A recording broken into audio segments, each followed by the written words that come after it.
Ben hasta olacağım bu gidişle gerçekten. Ama dışarıya Tarzan gibi çıktığım için bunu hak ettiğimi düşünüyorum. Birazcık Tarzan gibi çıkıyorum ve şu an halime bakın.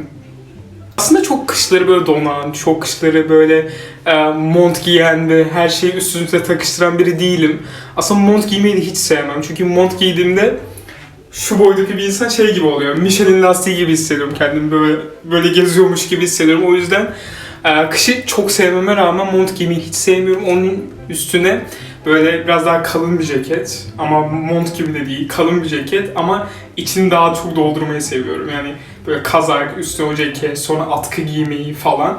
Öyle geziyorum ama bu aralar Tarzan gibi çıktığım için üşüdüğümü de çok hissetmiyorum bu arada. Yani üşüdüğümü hissetmediğim için de böyle sonrasında hasta olacağım deyip şu an sarıldığım gibi mandalina'ya şey yapıyorum. O hastalandığında mandalina'ya sarılan insanım bu arada. Bu konuşacağım konumuzdan bağımsız benim hakkında bir infoydu bugün.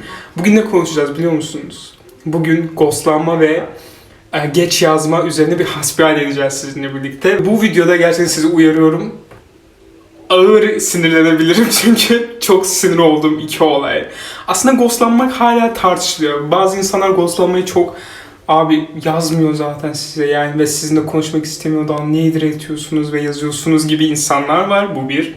İkinci ise daha çok benim de şey oldu mu hep bir böyle karşıdan bir açıklama bekleyen insanlar var. Şöyle, açıklama şeyde beklersin. 2 gündür konuşuyorsan bir açıklama bekleme. 2 gün konuştuktan sonra eğer karşıdaki kişi yazmayı bırakmışsa evet bir açıklama bekleme ama hani böyle canını cicimli konuşmuşsunuz, bir ay sürmüş, bilmem kaç gün sürmüş. Böyle hani gerçekten birbirinizi tanıyorsunuz ve şey yapıyorsunuz ve sonra ghostlanıyorsunuz ya. Orada bir şey olursun yani böyle ben olurum daha doğrusu. Bu söyleyeceklerim hepsi benimle alakalı. Benim düşüncelerim bu arada. Hani genelde konuşacağım arada ama daha çok kendi düşüncelerimden bahsedeceğim. Hani derim şöyle olurum ya ne oldu hani birden ne oldu da kessin. Bir açıklama beklerim karşımdan tabii ki uzun zaman konuşmuşsam onunla birlikte. Hani bazı şeyleri konuşmuşsak veya birbirimize anlatmışsak, paylaşmışsak bazı şeyleri kesinlikle bir açıklama beklerim. Bazı insanlar da var. Diyor ki, bir dakika, karşındaki insan size yazmıyorsa demek ki sizinle konuşmak istemiyordur. Pardon da bir robotla konuşmuyorsun yani. Dediğim gibi uzun zaman sonra konuşmuşsan birden konuşmayı kesemezsin benimle. Sen benim zamanımı çalmışsın. Sen benim belki de ne bileyim senden hoşlanmışımdır yani o konuşma aralığında seninle konuşmaktan hoşlanmışımdır. Zevk almışımdır ve bunun ilerlemesini istiyorumdur mesela. Sen yani hiçbir şey olmadan gidemezsin bu konu üstüne. Çünkü yani bu her şey geçiyorum bir kendine verdiğin değerdir bu arada. Bazı insanlar şey yap gitsin yani umurumda değil falan gibi davranır ama yani her şey böyle ilerlemiyor. Yani bunu normalleştiremeyiz arkadaşlar. Gerçekten iletişim. Bir böyle iletişim sürmesi gerekiyor. Yani gerçekten konuşmak istemiyorsanız bunu söyleyin.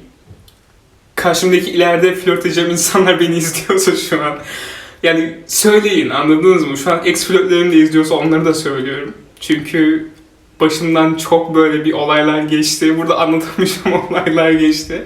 O yüzden bunu herkese söylüyorum şu an. Ex'lerim ve next'lerime söylüyorum. Onun dışında bir konuda hakkında da konuşmak istiyorum.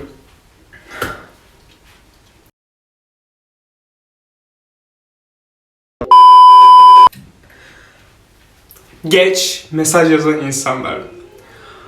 Şöyle bakın, başta ben asla şey kabul etmiyorum. Ben sosyal medya kullanmıyorum. Ya gün içinde Instagram'a çok giremiyorum. Ya Instagram zaten çok kullanmıyorum veya WhatsApp çok bakmıyorum. Mesajlar, bildirimlerim kapalı. No. Bakın gerçekten teknoloji çağındayız. Herkesin elinde bir telefon var. Herkesin günlük ekran süresi 7-8 saat yani ortalama 5 saat falan anladınız mı? Zaten bu 8 saati uyuyorsunuz. Neyse bunu geçiyorum bunu. Hiçbir şekilde tuvalete bile girdiğimiz telefonların sizin bildirim gelmeme ve onu görmeme ihtimaliniz yok. Eğer geç yazan biri ise gerçekten sizi ya takmıyordur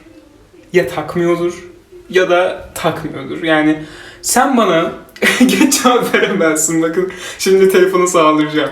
Yani şöyle bu arada, hiçbir şekilde iş zamanında veya bir şeyde tabii ki de size sık sık yazamayacak. Yani çünkü çalışıyor ve hani belki de yoğun bir işi var. Belki de ona odaklanması gerekiyor. Kesinlikle hani burada ben de şey beklemem. Yani bana yazsın, bıraksın işini, yani iş mesai saatleri içerisindeyken bana yazsın diye asla bunu diretmem ve söylemem de zaten. Ama yani şunu isterim daha doğrusu. Ya şu an flörtüm, yani kendi flört sürecimi ve flörtlerimde neler istediğimi falan anlatıyor gibi olacağım ama ya şöyle şunu isterim bu arada. Ya gün içinde veya öğle yemeğine gittiğinde şey yapsın. Ne haber, ne yapıyorsun? İşte yok çok yoğun, yazamadım falan gibi. Yalandan da olsa, anladınız mı? Yani yaz. Ben orada şey anlayayım. Ya aklına gelmişim hani. Ben yazarım çünkü. Yani gün içinde aklıma geldiğinde veya şey yaptığımda boş zamanımda yazarım çünkü. Günün nasıl geçiyor falan. Tam akşam da konuşacağız bunları ama yani anlatabildim mi bunları? Hani ne demek istediğimi anlatabilmişimdir umarım size. Bunun için de aklına gelme olayı benim için, böyle küçük şeyler benim için çok önemli oluyor ve gerçekten karşındaki kişiye beni bağlıyor, anladınız mı? Ama geliyor bana diyor ki ya telefona çok bakmıyorum. Ya diyor ki işte şöyle geliyor ve 12 saat sonra yazıyor size ve hiçbir şey olmamış gibi yazıyor. Yani 12 saat sonra yazıyor şöyle. 12 saat önce şey demişsiniz mesela, günaydın, günaydın. Ne haber, ne yapıyorsun? İşte bunda bitmiş, tamam mı? Ne haber, ne yapıyorsun diye yazmış, bitmiş. Bir konuya daha konuşacağım. Bir konuya daha konuşacağım. Bitmiş ve 12 saat sonra şey diyor. İşte işteydim, çalışıyorum. Şu an işim bitti. Ve hiçbir şey olmamış gibi, anladınız mı? 12 saat boyunca hiç mi sen telefona bakmadın? Hiç mi boş anın olmadı? Ya sen yazdığında zaten ben seni darlamayacağım. Oh bırak işini, yani 5 saat boyunca benimle konuşmak zorundasın gibi bir kafaya girmeyeceğim zaten. Bir şey daha var bakın. O kadar sinir bozucu ve o kadar sinirlendiğim bir durum ki, tamam mı? Bakın anlatacağım size. Mesaj yazıyorsunuz böyle sohbet etmek için ve hani gerçekten sohbete ilerlemesi için böyle aniden mesaj yazıyorsunuz, tamam mı? Ve birinci saniyede mesaj yazıyorsunuz ama karşı kişi mesaj yazdıktan sonra direkt çıkıyor.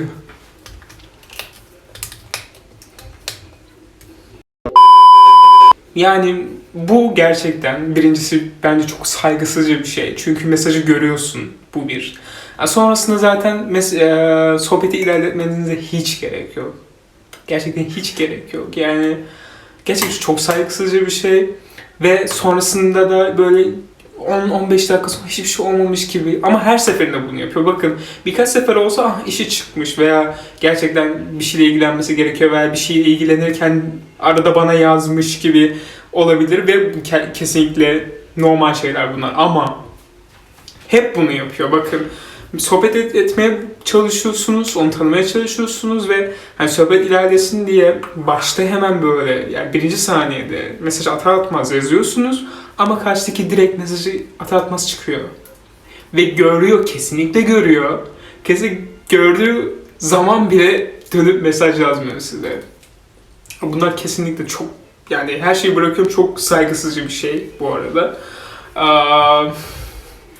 Kendimi daha çok sinirlendirmeyeceğim. Gerçekten genel olarak söylemek istediklerim bunlardı. Biraz daha devam edersem çok sinirleneceğim. Zaten böyle sinirlenince de çok fazla konuşabilen biri değilim. Sinirlendiğimde daha çok düşünürüm. Gerçekten kafama çekilir ve oradan uzaklaşmaya çalışırım. Ama böyle olmaması gerekiyor, bakın. Gerçekten böyle olmaması gerekiyor. Bu hayat, bu hayat bana bunu öğretti. Böyle olmayın. Sinirlendiğinizde direkt cevabınızı verin. Bunu asla yine yapamıyorum bu arada. O akşam yatağa yattıktan sonra söyleyeceklerim her şeyi kafamda kurmazsam olmaz. Direkt o an söyleyemiyorum. Yani bu skiller bende yok. Bunları gerçekten keşke bende olsa ve bunun hakkında kendim geliştireceğim bu arada. Neyse arkadaşlar, umarım eğlenmişsinizdir. Biraz hasbihal ettiğiyle eminim ki siz de çok sinirlendiniz bu durumlara. Yorumlarda belirtebilirsiniz alta. Umarım eğlenmişsinizdir. Böyle dağılmaz sohbetlerinden de umarım eğlenmişsinizdir ama arada vloglar veya başka şeyler sıkıştıracağım kesinlikle. Böyle Sizi öpüyorum. Kendinize çok çok çok iyi bakın.